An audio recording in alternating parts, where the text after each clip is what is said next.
Olá, olá, olá, eu sou o Tadeu Rodrigues, esse é o podcast Literário Rabiscos, começando a segunda temporada do álbum de família. João Nunes Júnior, tudo bem? Tô com saudade de você. O tempo que a gente não conversava, hein, Tadeuzinho? Que Zé, coisa, sério. Tempo que eu não ouvi nem falava esse olá, olá, olá. é verdade. Estamos de Verdade, você não volta. falou olá, olá, fui eu que falei dessa vez. Tudo bem. O olá, olá, olá, ele se sente bem falado por ti. Ô, João, o E, povo aclamando aí a volta do nosso especial, hein? pois é, a gente tinha prometido que a gente ia voltar mais cedo.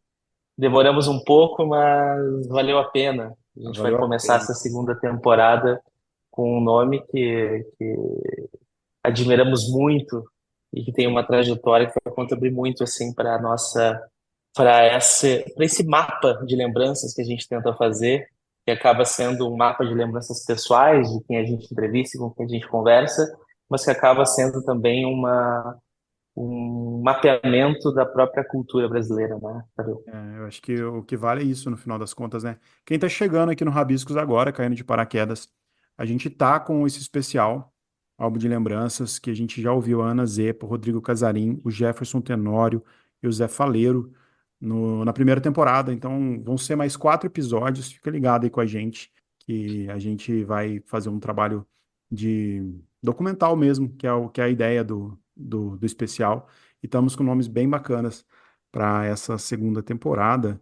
E nosso convidado de hoje, Tadeuzinho, é o Fausto Fawcett, grande guitarrista brasileiro, compositor, escritor, conhecido por grandes parcerias, sobretudo com o músico Laufer, sendo um grande expoente do rap rock e da literatura cyberpunk. Nas palavras da Fernanda Abreu, que é uma grande parceira também do Fausto, ele é um dos escritores mais brilhantes da sua geração. E ele aceitou conversar conosco e a gente está muito feliz, né, Tadeu? Muito feliz, o papo foi muito bom. O Fausto, na música, ele estreou com o aclamado álbum Fausto Fawcett e os Robôs Efêmeros. Ele fala um pouco da relação com a música, fala um pouco da relação com o Laufer. Nesse álbum ele lançou a sua música Cátia Flávia, a Godiva do Irajá, que ele fala dela também. Na literatura publicou seu primeiro romance, Santa Clara Poltergeist. Depois Básico Instinto, uma antologia de contos lançada em 92. Também estrelou no filme de terror de 2016, relativamente recente aí, Vampiro 40 Graus, como Vlak, um vampiro que também é traficante de drogas. O filme foi baseado numa série exibida pelo Canal Brasil em 2010. O Vampiro Carioca, que foi roteirizado pelo próprio Fausto, e está lançando também o seu documentário, Fausto Fawcett na Cabeça. É isso, então vamos ao papo. Uma honra, um prazer aí participar do projeto de vocês. E vamos lá, né? Vamos ter Vamos lá, essa vamos abrir esse álbum, conversa então. boa aí. Vamos abrir esse álbum, João Nunes Júnior. Isso, Vamos isso, lá. isso. E assim, a gente costuma começar, Fausto, nossa conversa aqui, provocando os nossos convidados a nos contar, quando se fala em memória e quando se fala em Uhum. lembrança, qual que é a memória mais remota que te surge? A primeira memória, a memória fundadora? Ah, sim. Cara, você tem uma memória fundadora na minha mente, e que eu acho que vai reverberar o, para a eternidade, né? É, eu nasci em Copacabana, mas meu pai e minha mãe acabaram indo, enfim, exilados para o Leblon, né? Num, numa época. O Copacabana depois na Glória, enfim, um bairro, né? Copacabana, Glória e fomos para o Leblon. E no Leblon eu comecei enfim, a ler muita história em quadrinho e ler contos de fadas, etc. Uma enciclopédia chamada Tesouro da Juventude. Mas o que me marca e me lembra aquela época do Leblon, porque eu ouvia direto, era a Rádio Relógio. A Rádio Relógio era uma rádio que tinha informações, enfim, quase uma espécie de Google, né? Assim, uh, daquela época, né, os Googles eram esse, era o Tesouro da Juventude, eram enciclopédias vendidas em banca de jornal, mas essa Rádio Relógio era sensacional, né? Era Depois do Sol, quer dizer, o patrocinador, né, o refrão lá, o mote era: depois do sol, quem ilumina seu lar é a Galeria Silvestre, a Galeria da Luz. E além, né, de eu ouvir lá é, as horas, né, porque eles davam várias informações que iam desde culinária até notícias sobre programas espaciais, né, e muita cultura inútil, né, de uma apelidada assim, né. Então aquilo ficou muito na minha cabeça, a voz do camarada, entendeu? Além do mais, eu chegava na janela do, do prédio e tem o Jardim de Alá, que é um parque, que tem ali no Leblon, né? E depois do parque tinha justamente a Galeria Silvestre, que era a galeria E que falar. vendia luminárias, né, lustres, etc, etc, etc, né? Então, para mim, se existe alguma memória, uma memória de abertura para o mundo, para informações variadas, né? E com, digamos, uma ordenação no meio, a ordenação é a hora certa, né? E com um barulhinho, né? Toque, toque, toque, toque, toque o tempo todo, né? E com esse patrocinador, essa é a minha primeira grande lembrança, primeira, única e eterna, né? E para Quantos anos mim, você tinha? a iluminação para mim não tem budismo, não tem nada. Iluminação para mim é a loja São Silvestre. Você tinha quantos anos, mais ou menos, você lembra? Ficamos lá 4, 5 e 6. 4, 5, 6. Uns 3 anos, dos 4 aos 6 anos. Com 7 anos retornamos para Copacabana e Ô, foi Fausto, a revolução. Copacabana é uma personagem da sua vida em todos os sentidos, né? Tudo Sim. que a gente vê falar sobre você é ligado à Copacabana de um jeito muito íntimo, né? Essa Uhum. Copacabana desse passado que você remonta na sua cabeça, dessas suas memórias, com a Copacabana de hoje, você vive em Copacabana ainda, né? Sim, sim. O que mudou, Ainda. assim? O que você sente falta ou você não é essa pessoa saudosista, assim, com Copacabana? Não, não, não sou saudosista de forma alguma. Porque, enfim, saudosista é como se você, né, quisesse ficar ou pretendesse ficar preso a alguma coisa que, digamos, a gente encarasse como se tivesse passado. E, eu, e para mim, eu estou refrão que é, o passado, na verdade, ninguém segura, né? Porque é algo que está completamente presente o tempo todo, né? Seja ele o que for, seja das nações, seja biológico, do planeta, etc, etc, etc. Nós estamos varados aí de antiguidades turbinadas pelo presente. Isso, para mim, é a minha visão disso. Mas então é o seguinte, respondendo aí a sua pergunta, é, é, a Copacabana que eu mostro nos livros e no primeiro disco, aquele disco que é a Cátia Flávia, né? Ela não existe mais. É uma Copacabana dos anos 80, 90, que tinha uma volúpia mesmo, urbana, que já era uma evolução, era uma herança que já acontecia desde os anos 40, 50, né? Quer dizer, a agitação do bairro, a mistura, o fato dele ser um território heterodoxo no Rio de Janeiro, né? Eu costumava e ainda mantenho isso. Eu acho que Copacabana é a capital da capital, né? Do Rio de Janeiro, da Guanabara, que eu ainda prefiro chamar de Guanabara. Então, o que acontece? Até a década de 60, não, só para finalizar, 80 e 90, então você tinha a tal volúpia urbana, movimentação, né?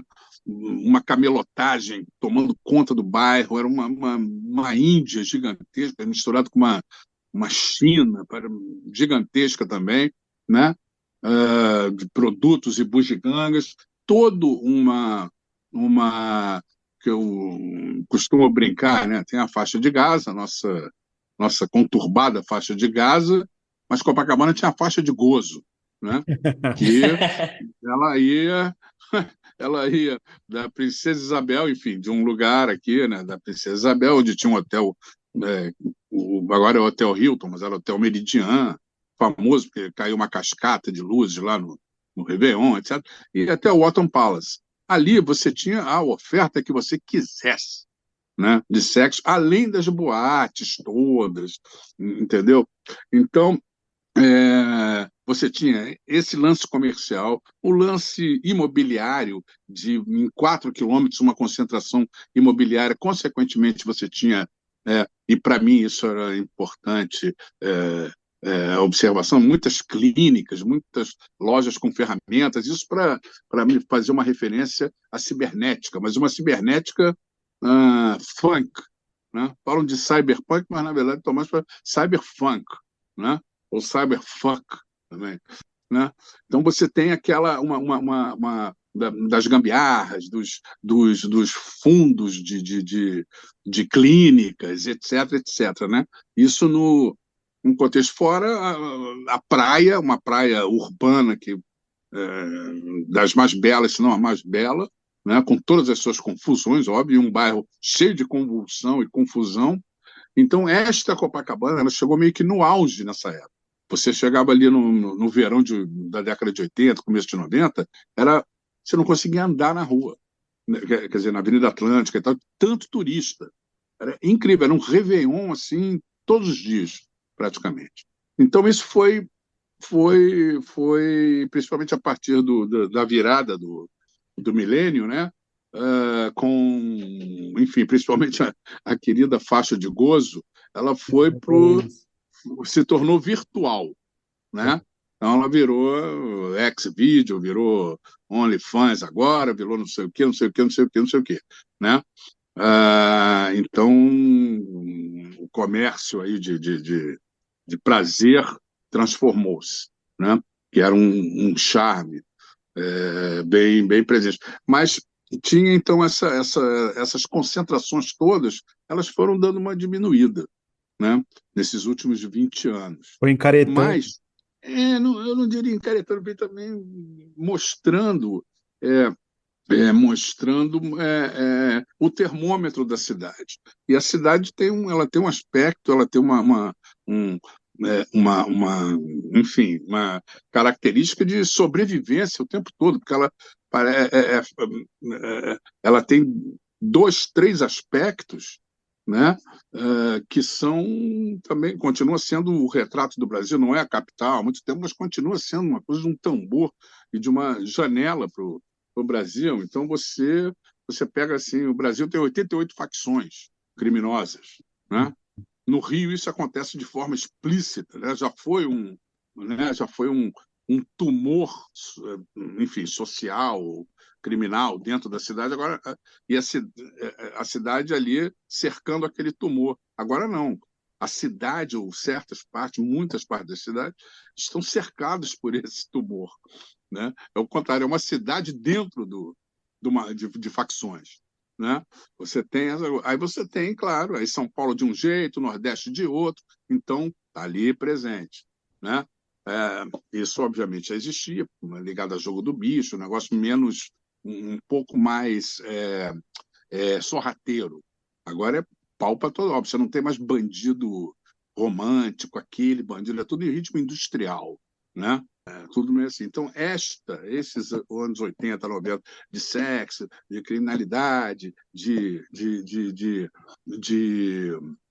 turismo incrível, enfim, de vida, né? De uma vitalidade, ela uma, deu uma arrefecida, mas, de qualquer forma, Copacabana ainda continua sendo um bairro heterodoxo e com, claro que, como tem todas essas reuniões aí, de vez em quando, de bolsonaristas, etc., pronto, aí, o bairro é conservador, o bairro é isso, o bairro é aquilo, não sei o quê. Mas, na verdade, tá ali a praia, bicho, vai quem quer fazer a sua manifestação. Se a outra turma prefere ir para a Cinelândia, eu não posso fazer nada, mas a praia está ali, pô. Não, Aonde a não, não, Cátia Flávia estaria em 2024, em Copacabana? não, ela já estaria internacional, meu querido. Ela já teria tranquilamente ampliado o seu carisma marginal aí. Ela estaria no OnlyFans dos hackers, Tranquilamente.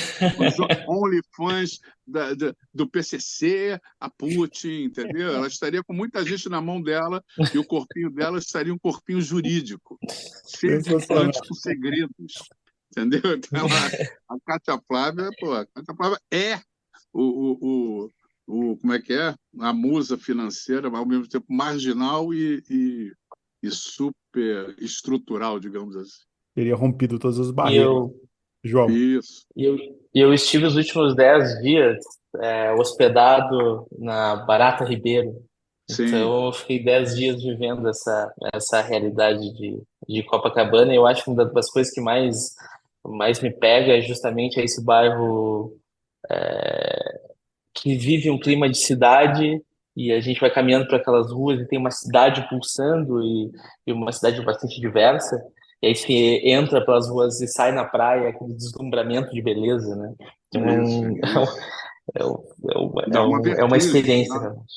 É uma Dá uma vertigem. experiência. E tem essa coisa, voltando ao folclore, né? Você está ali, mas tá velhinha. Isso é o que acontecia, né?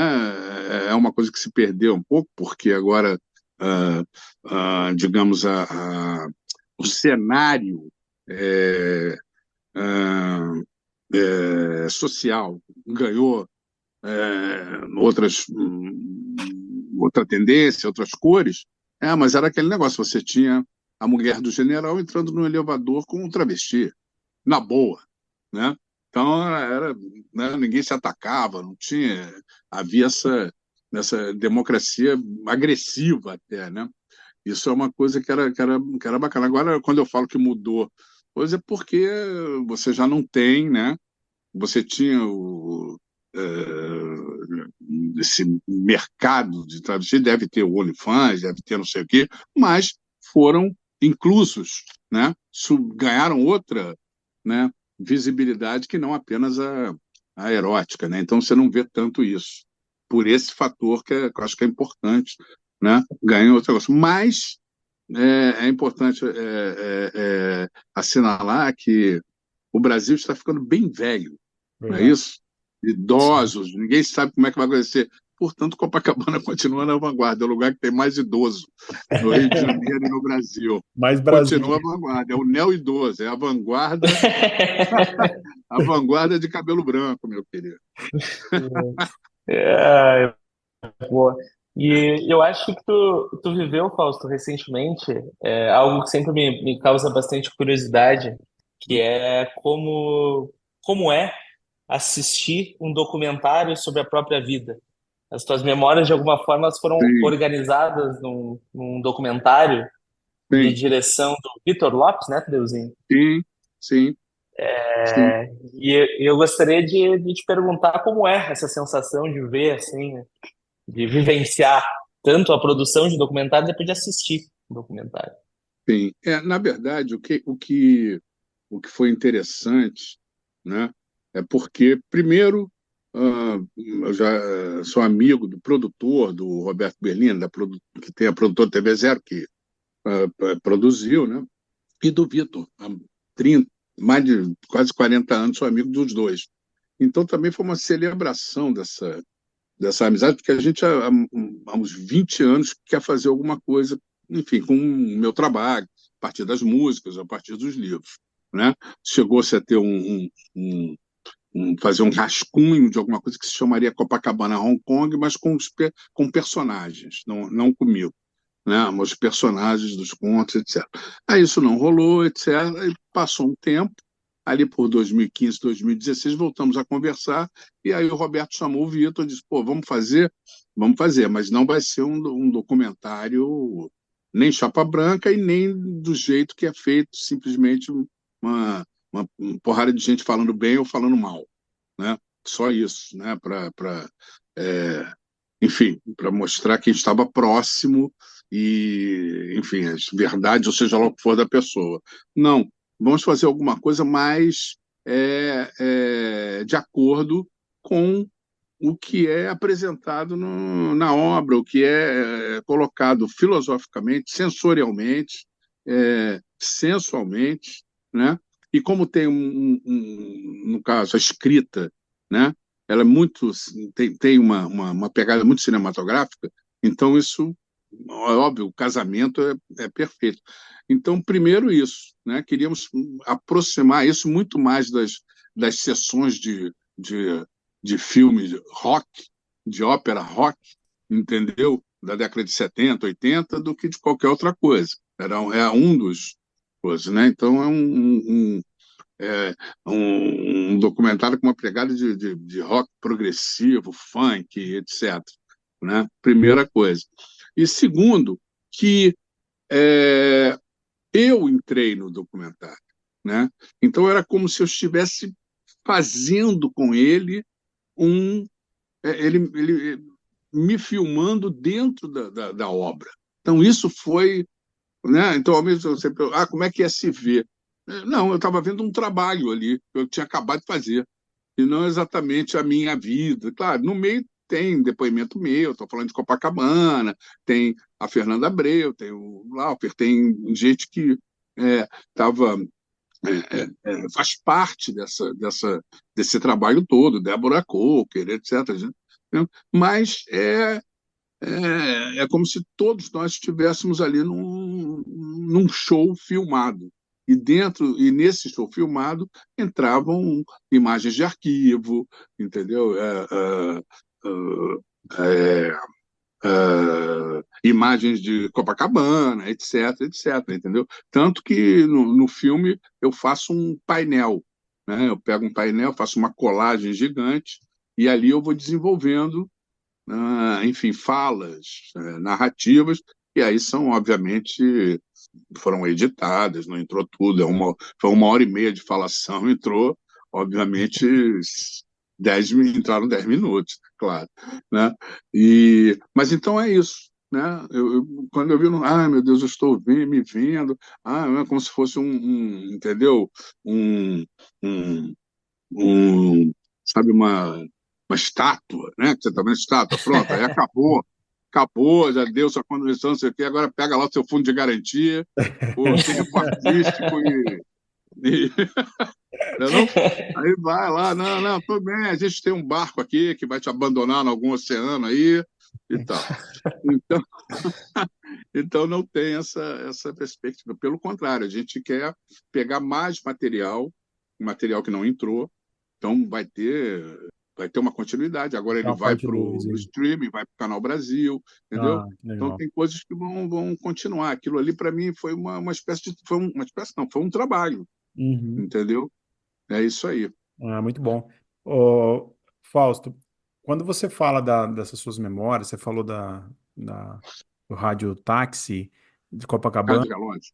rádio relógio, nossa, rádio táxi, ó, vem com a cabeça. E a parte artística na sua família? Quando que você sente que a arte entrou na sua casa, com a sua família? Ou qual momento você se descobriu artista, assim, nas suas memórias mais remotas, assim? Olha, remotamente, para mim não tem erro. Eu ativamente começando a escrever. Então, isso foi na adolescência. Foi com 15 anos, 14, 15 anos. Quando eu vi, tinha vitrola, né? Naquela época, ali 71, 72, né, gente? 73. Então, era um móvel, uma vitrola, etc.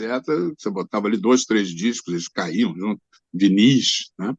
Enfim, quando eu vi, eu estava ali tomando Coca-Cola, uma novidade, Coca-Cola litro, né? É, e ouvindo discos, ouvindo de rock progressiva, Rolling Stones, Deep Purple, toda aquela fauna, todo aquele bestiário rock and roll do início dos anos 70, e escrevendo, né? Escrevendo fábulas e escrevendo, obviamente, para namoradas, né? Aquela como direi, aquela cretinice de sempre, de qualquer Todo adolescente, mundo começa. né? Fica apaixonado e tal, sai escrevendo, mas de qualquer forma, o exercício completamente válido, o exercício com as garotas e o exercício de escrever para elas e começando como é que eu vou dizer, a delinear assuntos e algum imaginário, que obviamente estava ligado à urbanidade de Copacabana e, consequentemente, urbanidades gerais. E digamos, épica, né? Porque é o que eu mais, é o que digamos, o, a característica, ou a pista, né? Porque tem drama, tem lírico, tem trágico, o épico, que eu acho que chama todos esses, inclui todos esses, é o que sempre me, me fascinou e que me guia, né?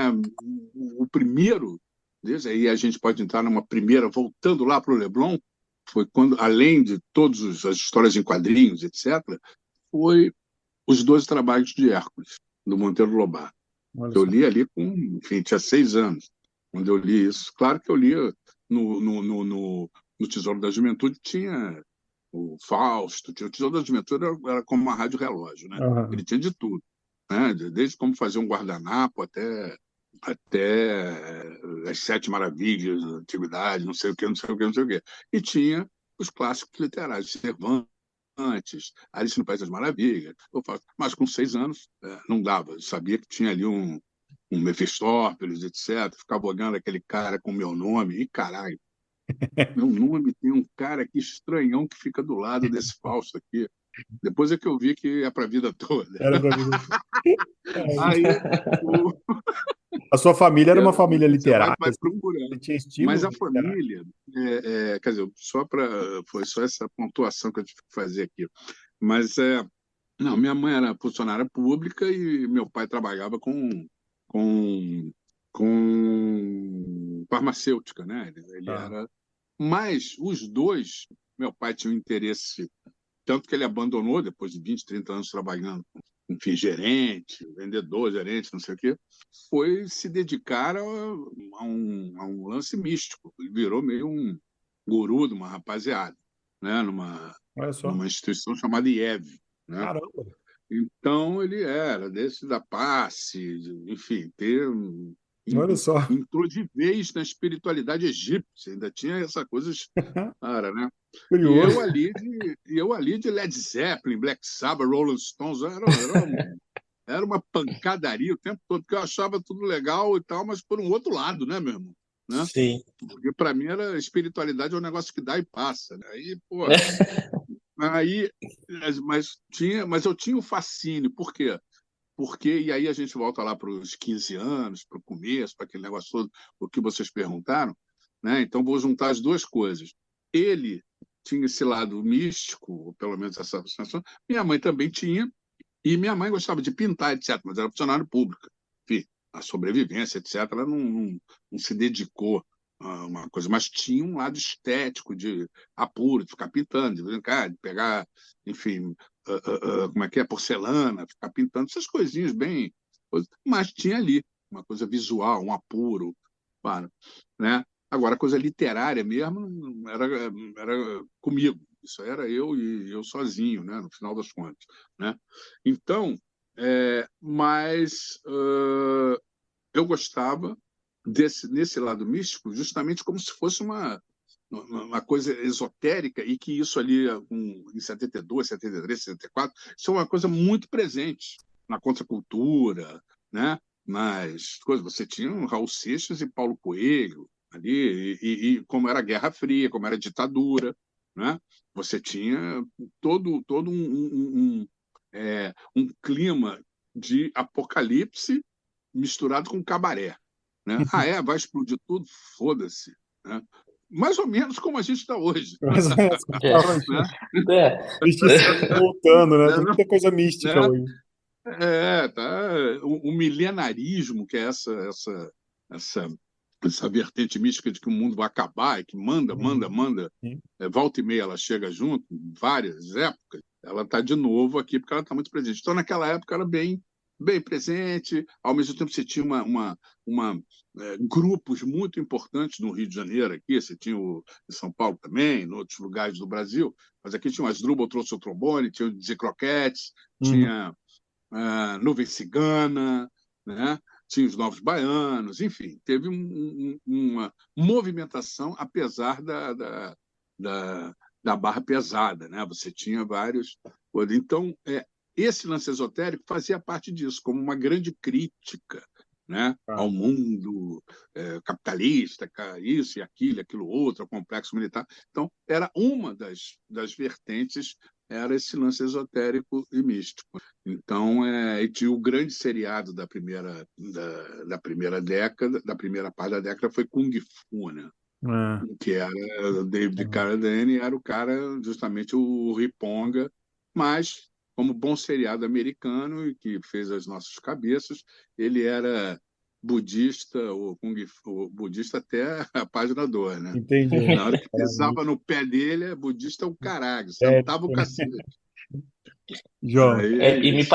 E me parece que as coisas elas realmente são muito cíclicas, né? Elas vão e voltam e só vão mudando de nome. É. E o que o Fausto diz, eu acho que é uma bela leitura do contemporâneo e das voltas de certos fantasmas, né? Mas entre as coisas que voltaram, né, que a gente vê bastante hoje em dia e que custa até bastante dinheiro, são os vinis. Tu estava falando da vitrola Sim, e sim. agora o pessoal ouve novamente disco de vinil e coloca É, e vai atrás. E desses discos dessa faixa dos 15, 16 anos, tem algum que tu ouça ainda, Fausto? vários, vários, né? É, bom, todos os do The Purple, do Black Sabbath, do Led Zeppelin, dos Rolling Stones, né? Os progressivos, Yes, Close to the Edge, né? Fragile, né? Tales from Topographic Oceans, Pink Floyd, né? Jethro Tull, Thick as a Brick, né? E tem os nossos brasileiros, né? Tinha uma coisa que era engraçada, que era disco pirata, né? Que hoje em dia é uma coisa completamente bizarra para chegar a explicar para a pessoa, né? Mas é que tinha os discos oficiais dentro da indústria fonográfica e tinha o que se chamava de bootlegs, quer dizer, o cara gravava aquilo no show e depois conseguia fazer o vinil, né? E de vez em quando isso chegava nas lojas de importados, por incrível que pareça, né? Então era pirata, mas era caro pra caralho. É que nem pirata comida, gourmet. que nem comida orgânica, vegana, é legal, mas é cara pra caralho, Aham. né? Então, tem essa. Então, Jorge Maltner, né? Mas discos, principalmente em 72, você teve discos muito bacanas sendo lançados. Então, eu ouço volta e meia, e tem até de 40 anos atrás, porque teve ali 79, até 79, né? 80, né? Quando teve teve punk, depois pós-punk, etc., né? Tem toda essa taxonomia, né? Então tem Kraftwerk, tem Neu, tem toda essa turma alemã, né? Germânica e industrial, que eu também gosto muito de ouvir, e, enfim, Brian Eno, e depois Joy Division, blá, blá, blá. Mas, como você vê, é, eu com mais frequência, ouço coisas dos anos 70, mas também quando bate assim, principalmente agora com internet, com as ferramentas de busca, tem uma coisa que acabou, né? Você dependia eu me lembro que você tinha o que se chamava de disc jockeys, né? DJs, mas disc jockeys, ou pesquisadores, etc., que tinham que viajar ou pediam para quem trabalhasse em alguma empresa aérea para trazer os vinis, etc. Então conseguia viajar, quando voltava, via carregado, a mala cheia de discos, das novidades, né? Então tinha o Big Boy, depois aqui na década de 80 você tinha o Maurício Valadares na Rádio Fluminense, em São Paulo você tinha Kid Vinil, enfim, tinha outros. E aí o que acontece? Hoje, você, claro, sendo um jornalista ou sendo um pesquisador, você vai ter muito mais, digamos, erudição e cabedal e vai saber de muito mais. Só que não estamos mais tão dependentes. Se você quiser fazer uma imersão, para usar uma palavra da moda, uma imersão no heavy metal da Escandinávia, você vai ficar um ano, porque tem gente pra caralho, mas você vai lá, tecla Enter, você vai vendo, vendo, vendo, vendo, né? Então, acabou aquela coisa de você ter só para quem é interessado, é óbvio, ter só uma ponta do iceberg, que é o que seria é, ofertado, mostrado pelos meios de comunicação, e a maior parte do iceberg é invisível, né? Ninguém empurra para ver, era difícil. Agora não, quem é interessado vê logo isso e não tem muito erro, né? Então hoje, para quem é interessado, é E o, uma maravilha, né? o mais legal é que você consegue encontrar, para usar uma palavra da moda aqui, as suas bolhas, né? Você consegue ouvir o rock Sim, escandinavo e você consegue encontrar as sim, pessoas que gostam do rock escandinavo e trocar ideia com elas, né? Eu acho que isso. isso é muito louco, né? E encontra também os É. O, terraplanistas, né? Os terraplanistas também se juntam porque eles se encontram, né? O que é um problema também, por outro lado, né? Que a gente... Ah, não, mas isso aí tem uma coisa interessante, né? Porque finalmente a internet fez é a humanidade falando alto É ali, né? verdade. É ali, todo mundo, é uma fratura exposta. É isso aí. Acabou, assim, você não pode. E bolha realmente é uma das palavras sérias e certas, É. né? Mas, na verdade, eu prefiro seita. Aceita. Que eu acho que é mais. Né? O cara diz, não, eu tenho não sei quantos seguidores. Sim, está todo mundo acendendo vela para Jim Jones e Charles Manson o É, tempo é todo. verdade. E com muito mais potência, porque é muito mais gente, né? Uma pessoa lá no interior Muito mais da gente. Finlândia pode estar conversando com um brasileiro aqui sobre, sei lá, bombas e atentados e antivacina, e enfim, essas bizarrices todas, né? Essas são as bizarrices mais caricatas, né? Mas o cara pode dizer, não, vem cá, como é que eu faço para grampear pomo de Adão rapidinho, Uhum. né? Então, Pois é, coisas mais tenebrosas, é, incríveis, etc. E coisas, né? Uma receita de bolo da Letônia. é, Lá, quando você vai lá, tem de tudo, não é isso? Então é um, né? Tem também os tarados por, por bolo da Letônia, e eles só falam de bolo da Letônia e não querem saber de porra nenhuma. é um mundo fascinante, né? Para quem trabalha com arte, então, é uma coisa absurda, né? Exatamente. É aquela rádio relógio expandida ao máximo. É, no talo, né? Ô, Fausto, você estava falando de música aqui, eu queria que falar um pouco sobre o Laufer também, dentro da sua relação musical com ele, de Sim, amizade sim, também, que eu acho que ele não pode, a gente não pode não falar dele, né? Na sua história também. Eu queria que eu ouvir você falar um pouco dele, sim, como começou, claro, são, claro. como que ele faz parte da sua memória, como que elas são aí É, dentro. sim. Eu tenho três pessoas, né, que são muito importantes na, é, desse ponto de vista de casamento musical, né, para a minha fala, né, e a minha fala casando com essas três pessoas. O primeiro ele é um filósofo já há um tempo, tradutor de Cioran, etc. Um cara incrível, chamado José Tomás Brum. Eu comecei, na verdade, tudo com ele. Ele é um tecladista, né? Ele, além de filósofo, é músico e tal, tecladista. Ele fez parte da banda performática com o Aguilar em São Paulo, uma banda que tinha o Arnaldo Antunes, Paulo Miklos, né? O Landim, o guitarrista, que, enfim, já faleceu ano passado. Enfim, só para situar. Então, na PUC, eu comecei a fazer, né, contar histórias e pegar equipamentos do curso de comunicação, que é o curso que eu fiz, para bolar, né, músicas e falar em cima, e etc. Então, o Zé Tomás foi um, e na mesma PUC, Marcelo de Alexandre foi um outro. Marcelo Alexandre aí já bastante influenciado.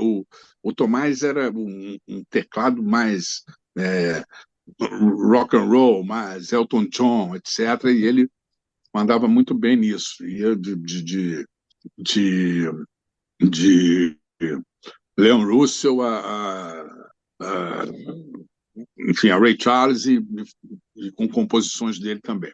O Marcelo de Alexandre era mais progressivo. O negócio dele era yes e tal, e conseguia fazer texturas no teclado maravilhosas, né? A música, que eu acho que ficou mais conhecida e é bem contundente dele, é uma música que a gente fez para Silva Pfeiffer, né? Que está no segundo disco, né? Que tem ela na capa. Então, esses dois são muito importantes também, mas não são conhecidos. Por quê? Aí, as músicas conhecidas, eu fiz pessoas mais por causa da minha parceria com o Laufer, que aconteceu num curso, eu o conheci num curso promovido, comemoração dos 7 anos do Asdrubal trouxe o trombone, ali em 81, num lugar chamado Parque Lage, aqui. Então, cada membro do Asdrubal, quer dizer, tinha 2 duplas, Evandro Mesquita e Patrícia Travassos, Regina Casella e Fernando Guimarães, e 2 turmas com uma pessoa comandando. Uma o diretor, Hamilton Vaz Pereira, e a outra, Perfeito Fortuna. Então, nós fomos para a turma do Hamilton. O Laufer era o cara ele trabalhava na Cobra, né, computador do Brasil, etc. E era o cara era o cara, digamos, da trupe toda que estava ali, que era, né, enfim, nos anos 80 você teve um surto artístico de classe média, né? Então, tanto no Rio quanto em São Paulo e tal, blá, blá, blá. Né? Pessoal que ouvia rock, pessoal branco, etc., para situar, tipo, hoje, né?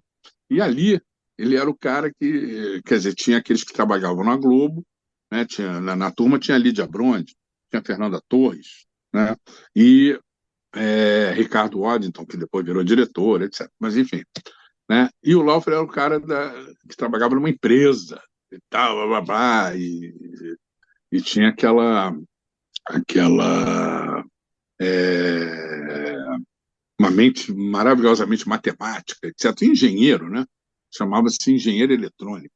Então, a gente se conheceu ali e eu comecei a fazer, a propor, né? Dentro dos exercícios que eram pedidos pelo Hamilton, exercícios de atrás, eu comecei eu mesmo a bolar, porque eu já fazia isso na PUC, né? Então eu comecei a bolar e ele não tocava, ele era muito ligado ao samba, por incrível que pareça. Então ele tocava surdo, né? Ele voltou a tocar surdo agora, né? Mas então ele tocava surdo e começou a mandar ver no violão, você vê. Mas então você vê a genialidade dele, ele começou a mandar ver no violão. E ele tem um violão e além do violão, para ele ter esse lance místico, macumboso, né? Ele desenvolveu com admiração por Jorge Ben, Rich Havens, enfim, João Bosco, etc., Keith Richards, um jeito maravilhoso de tocar, de funkear com o violão. E aí, a partir disso, a gente começou a se encontrar bastante, né? Mas eu fui para Portugal com minha primeira esposa e tal. Quando eu voltei, a gente resolveu realmente fazer. A gente fez algumas apresentações antes, mas foi em 84. Quando eu voltei, a partir de 85, realmente a gente começou a compor. E compor o quê? Compor peças de 15 minutos, contando histórias, épicos de 15 minutos. A Cátia Flávia ela tem 15 minutos, originalmente, é um conto. Então eram contos funkeados, né? Como se fosse com vários pedaços de groove, né? O Ralph é ótimo para isso. Então, a minha fala, né? As coisas que eu coloco, os refrões, o jeito na minha dicção, casa muito bem com o violão dele. Então, o violão dele pega o que eu falo Aí ele dá uma transformada também, ele mexia, não fala assim, pode fazer desse jeito também. Aí aquilo voltava, então a gente ficava ali criando um campo de força, de funk, de groove, e isso era muito poderoso, e gerou 3 discos, né?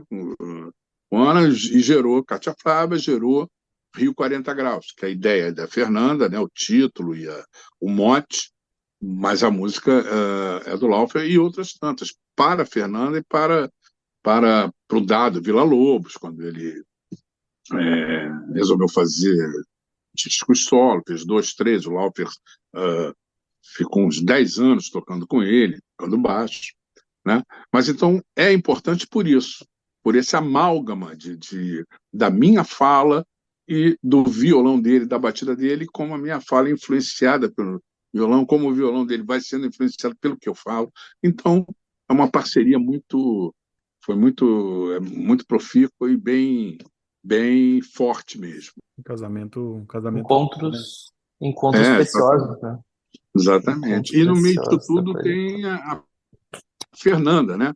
A Fernanda, a gente começou a trabalhar, blá, blá, blá. Por que eu digo que é importante? Porque ela acabou sendo a melhor intérprete do tipo de texto musicado que eu falo. É a garota que consegue falar e que descobriu com isso também, comigo e com o Laufer, uma pista dela. Claro que ela tem lá tem todo uma dicção dela, ela sabe lidar, tanto que ela trabalha com várias outras pessoas, né?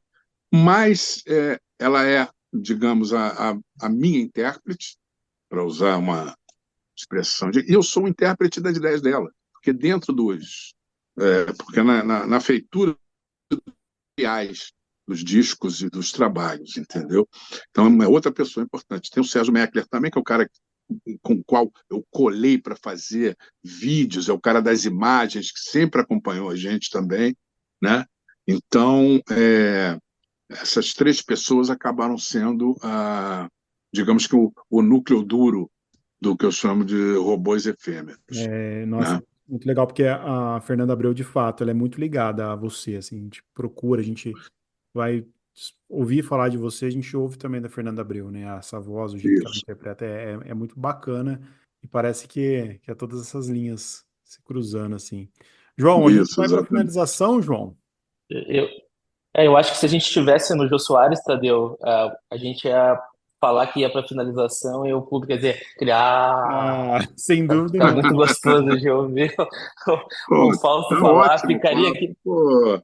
Beleza. Ficaria aqui mais 1 hora tranquilo. Fácil. Eu acho que a gente vai ter que fazer um pedido para a diretoria, que no caso é o Tadeu, para aumentar o Vamos tempo fazer um do Volume 2, podcast. fazer o volume 2. volume 2 Segundo, aí, né? o O baú segundo 2. volume. E a gente costuma encerrar, Fausto, perguntando para os nossos convidados, pedindo, na verdade, para os nossos convidados dedicar o episódio a alguém da sua trajetória, da sua vida pessoal e nos explicar por quê. Então a gente te pergunta para quem tu gostaria de dedicar esse episódio que nós gravamos hoje. Eu dedico para minha, né, namorada Sônia Barreto, com a qual eu estou preparando, estou em vias de fazer uma exposição. Ela é designer, Ah, que legal. né? E como eu tenho, enfim, eu tenho rascunhos e, digamos, garranchos de estética interessante, né? Eu vou querer transformá-los e expandi-los numa exposição. E eu estou com a ajuda dela, vou fazer isso conjuntamente com ela, que é sensacional. Então, dedico o Ótimo. programa a esse meu amor. Muito bom. Fausto, quero te agradecer enormemente. Excelente. Papo bom, que bom te conhecer mais assim. Pô, Poxa, não adorei tem nem também. palavras. Obrigado de coração mesmo. E Não, prazer sou obrigado total e estou à disposição aí. É obrigado, só viu? mandar o sinal do morcego. É isso aí, valeu de coração. Obrigado, Fausto. Foi um prazer a Obrigado, queridos. conversa. E João, em breve estamos obrigado. de A gente volta, né, volta, Tadeuzinho? João. A gente volta então mês que vem com mais um convidado. A gente não vai falar ainda porque nós estamos engatilhados, vários nomes legais. E logo, logo a gente divulga. Que bom, que bom. Valeu, Programa Ótimo. muito bom. Boa Obrigado. sorte, Que tudo bom. de bom. E estamos aí. Obrigado. Um beijo a todos. Obrigado. Boa Valeu. tarde, boa noite. Tchau. Prazer. Tchau.